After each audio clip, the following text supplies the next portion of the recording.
Happy Hump Day. Yay, it's Wednesday. I put on the post, it's Wednesday where I am. What is it where you are? Recognizing that because it's Wednesday here doesn't mean it's Wednesday everywhere. But it is where I am, so we're going to call it Happy Hump Day. Ha ha ha. So it's the Hump Day Happy Chat. I am Valerie Shepard, founder and CEO of the Hartley Center for Mindfulness and Self-Mastery, where we help you master yourself, same as I'm trying to master myself, right? It's an ongoing dance. Master myself in my life so I can exquisitely manage everything that my life brings my way. Yay. And that is a 24/7, 365 dance. And the title of my book the subtitle of my book is Dancing Your Soul Lifestyle. And exactly that is what I meant. It is a dance. The whole idea is to sort of play in your life with the things that come up in your life. And that's where the good juju is.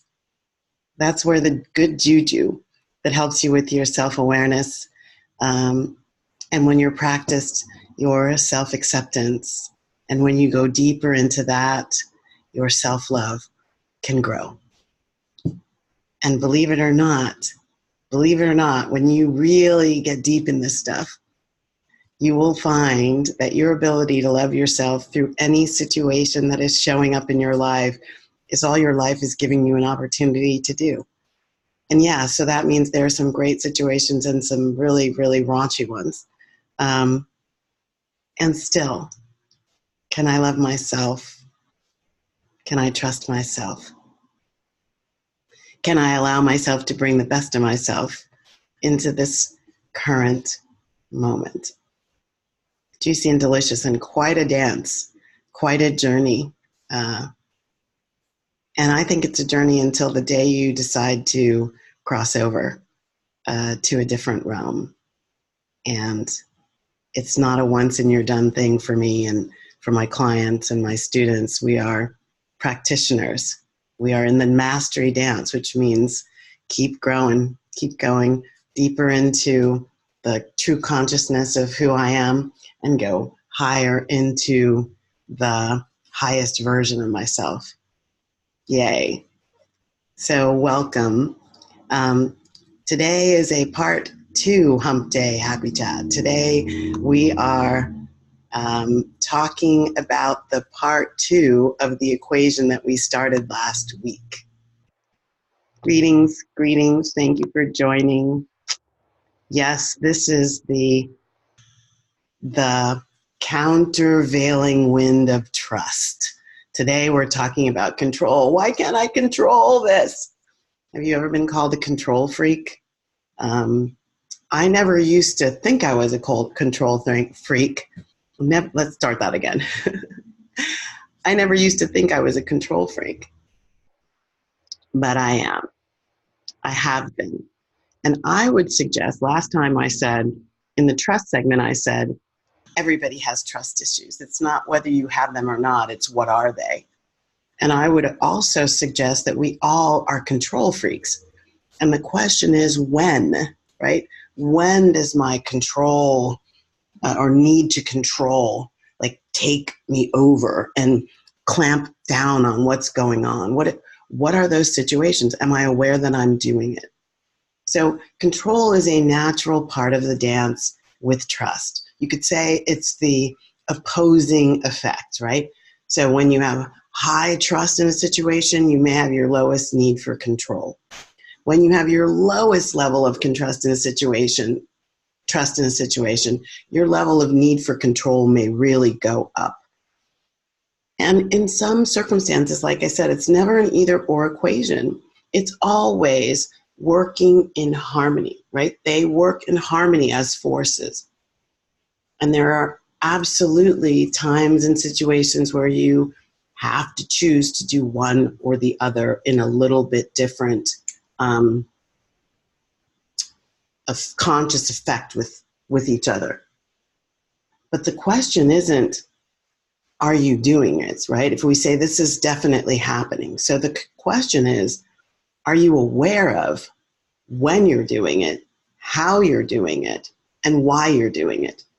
And from that awareness comes the ability to consciously choose the exertion of one force over the other. That's what's important, right?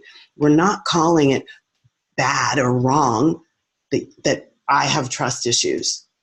I'm not calling it bad or wrong that I'm a control freak, right? The question is, am I consciously choosing when to exert control, when to increase my level of trust? Or am I in a subconscious, conditioned response created from something that happened in my past, which therefore is considered a knee-jerk reaction? It just happens. And I'm not really choosing it in the moment based on the situational dynamics of the moment, right? So, when I think about my controlling need for control, so in my book and in my workshops and my talks, I share that part of my dance with trust and control was conditioned as a young Black child growing up in the 60s.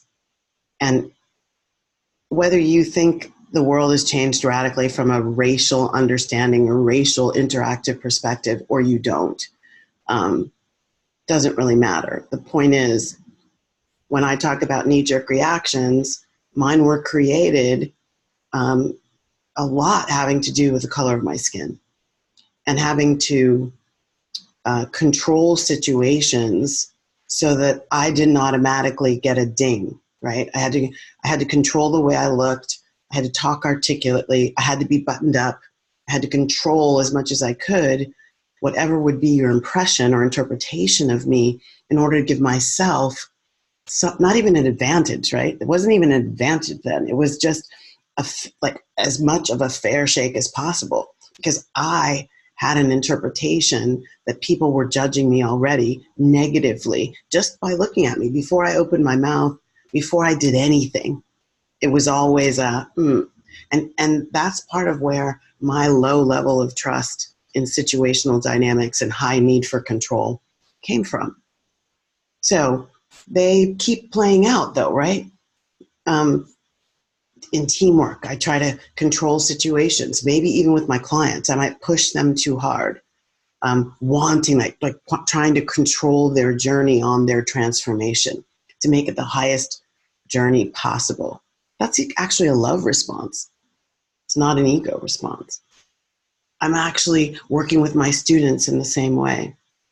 In my relationships, however, sometimes I'm trying to control them to get to some place where I feel safe, where I feel lovable, where I feel cared for, where I feel sweet, where my experience in that relationship is deeply fulfilling and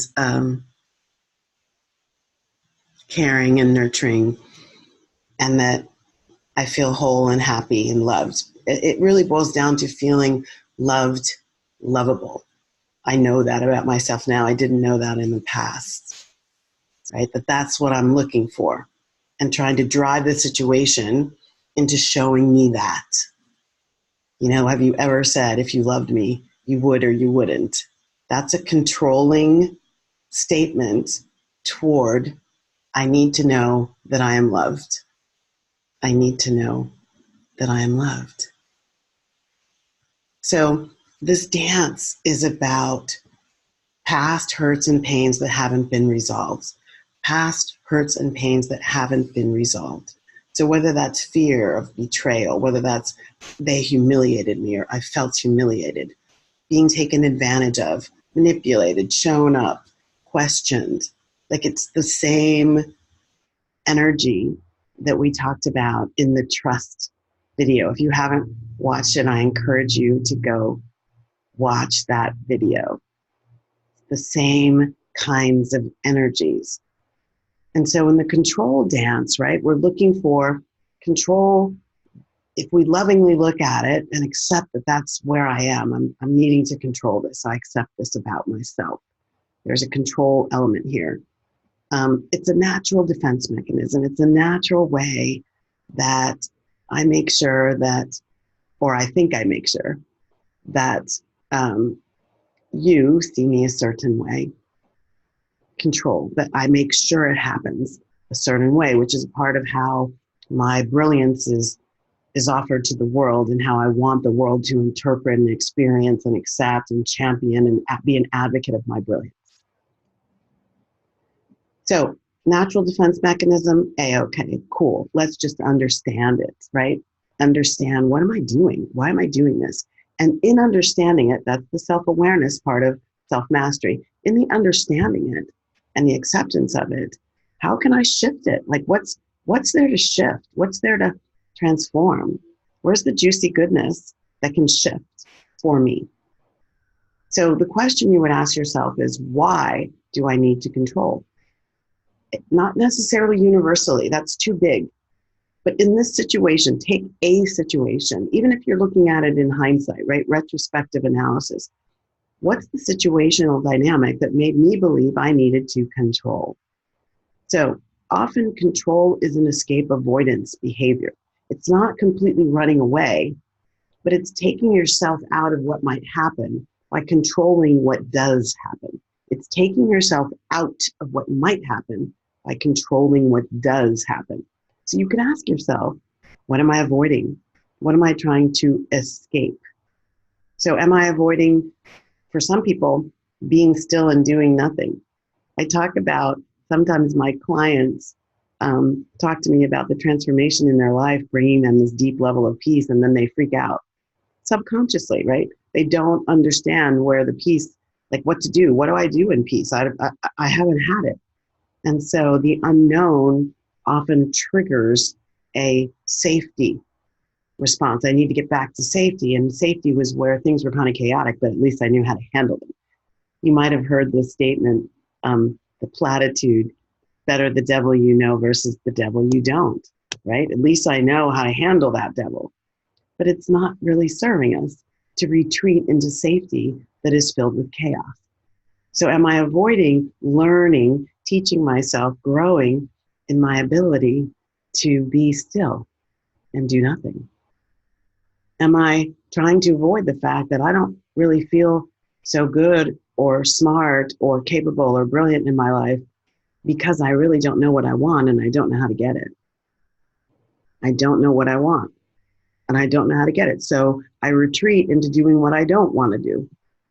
I don't really want to do this job. I don't really want to be here, but I don't really know what I want. So I'll just control the situation and be in something that I don't want. Are you avoiding feeling small and inconsequential? So you're controlling and manipulating in order to feel bigger, stronger. Are you maybe avoiding having other people discover that you don't have all the answers? Is that part of why you feel the need to control the message, control the dissemination, control when people see you or connect with you, control the conversation? Because I don't want them to know I don't know some stuff. When you think about the body of what there is to know in the world, you could never know more than a thimbleful anyway. You could have several PhDs and still only know a thimbleful of what's possible. So why is it that we feel we need to have all the answers? Are you trying to control negative surprises? Like I used to think forward so many steps and I know that this was a part of it. I don't want to be surprised with something that I don't know how to deal with. Negative surprises throw me off guard. They make me look weak. They make me look questioning. I don't want to deal with them. Thanks for joining. Are you avoiding dealing with chaos, whatever that is? I talk in a different Happy Chat about the brilliance inside chaos and what's there for you. Like, know that these situations are always for you. There's always some juicy goodness in there. You just have to dive in. And lastly, one thing to think about is, are you avoiding feeling lost or out of sorts?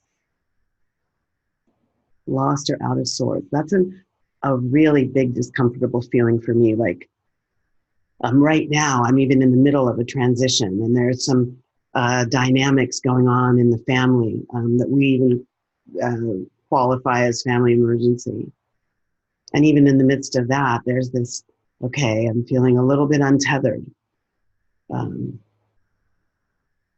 It's not within my realm of control, neither situation where they are right now.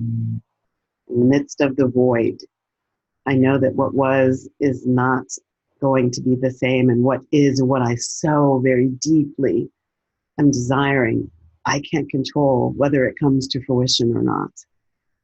Scary place. Scary place.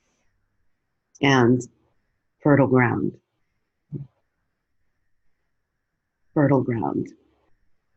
Plant the seeds, till the soil, fertile ground, water it, and then step back and let the forces of love, the love forces of the universe carry me through. Carry me through, carry the situations through. Here's a quote from the Buddha on control that I really love. To enjoy good health, to bring true happiness to one's family, to bring peace to all, one must first discipline and control one's own mind, right? Subconscious mind, conscious mind, unconscious mind, the totality of our vibration. One must first control one's own mind. If a person can control the mind, that person can find the way to enlightenment. And all wisdom and virtue will naturally come. Beautiful.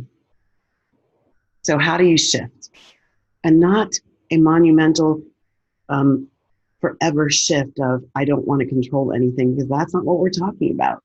Remember at the beginning, we said, there are times when you absolutely need to control the situation. That's not what we're talking about. It's not an either or situation. It is a dance. It's a fluid dance of situational dynamics and my consciousness. Situational dynamics and my consciousness. Situational dynamics and my consciousness. How are they coming into play with one another? So the shift, I talked with trust, and it started at this place too. It starts with deep listening. How am I connecting to what's going on inside me? Deep listening. What is going on inside me? What's the trigger?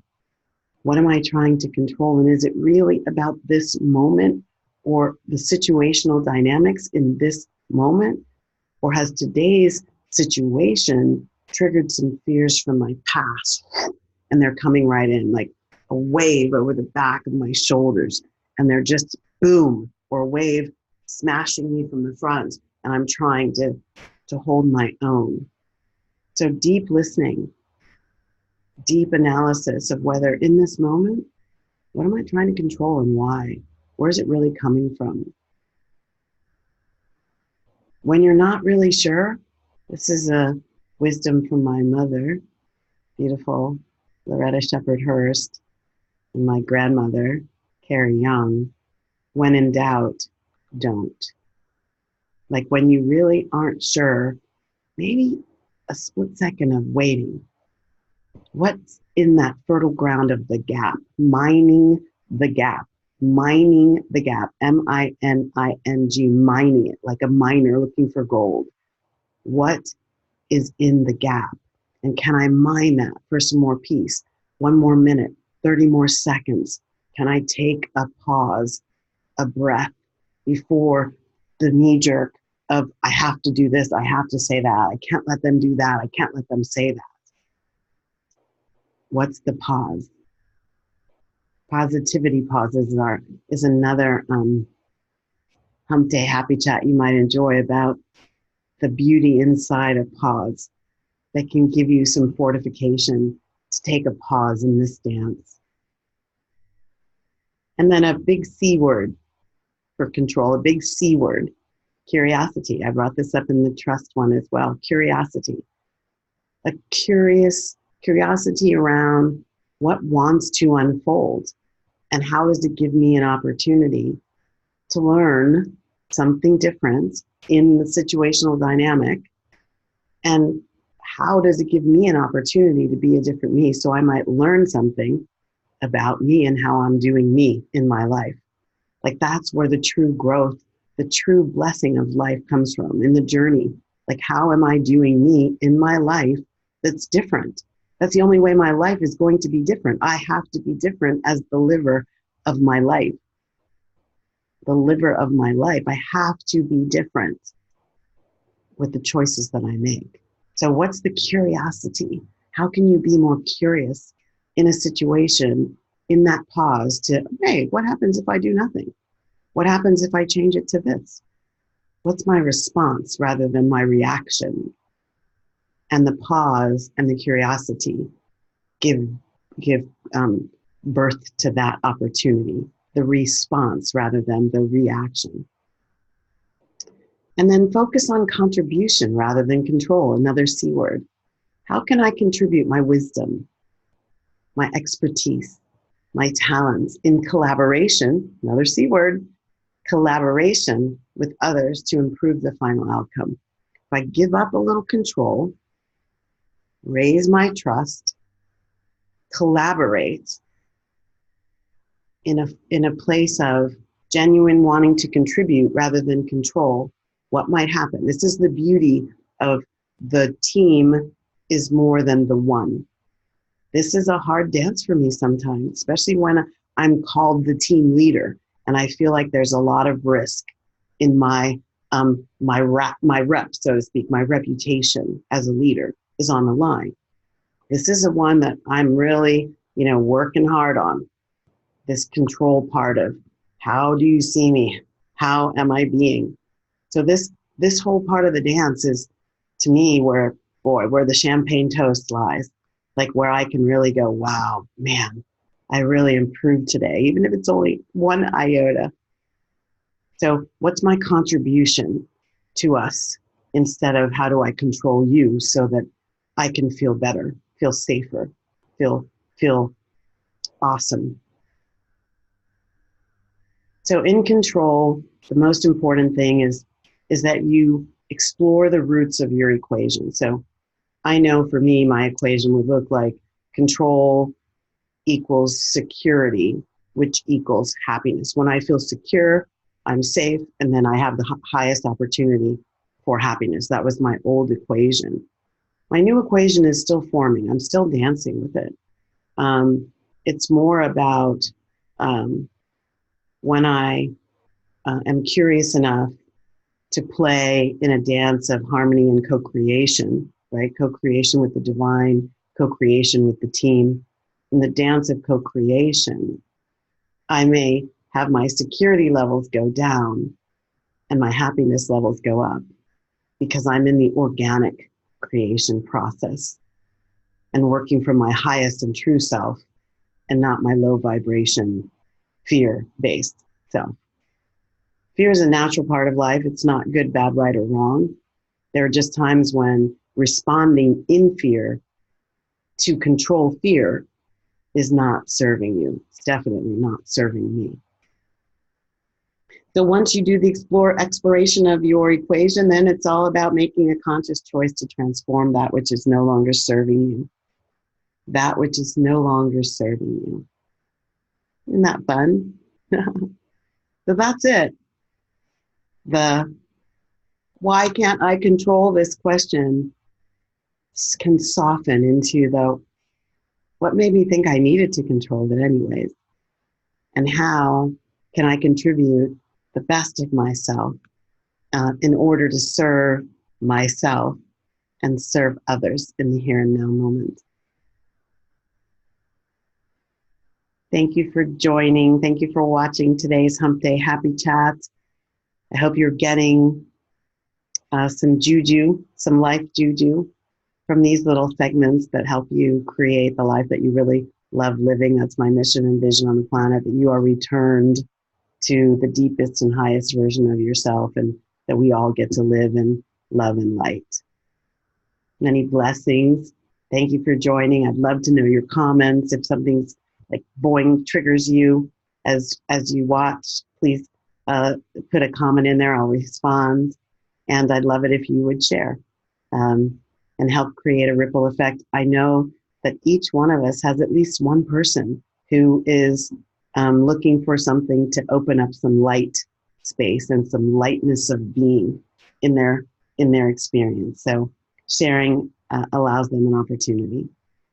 So thank you for watching. Many blessings. It's Valerie Shepard from the Hartley Center for Mindfulness and Self-Mastery, signing off of this week's Hump Day Happy Chat. Many blessings. Stay well and choose to be happy. A lot of buttons to turn off.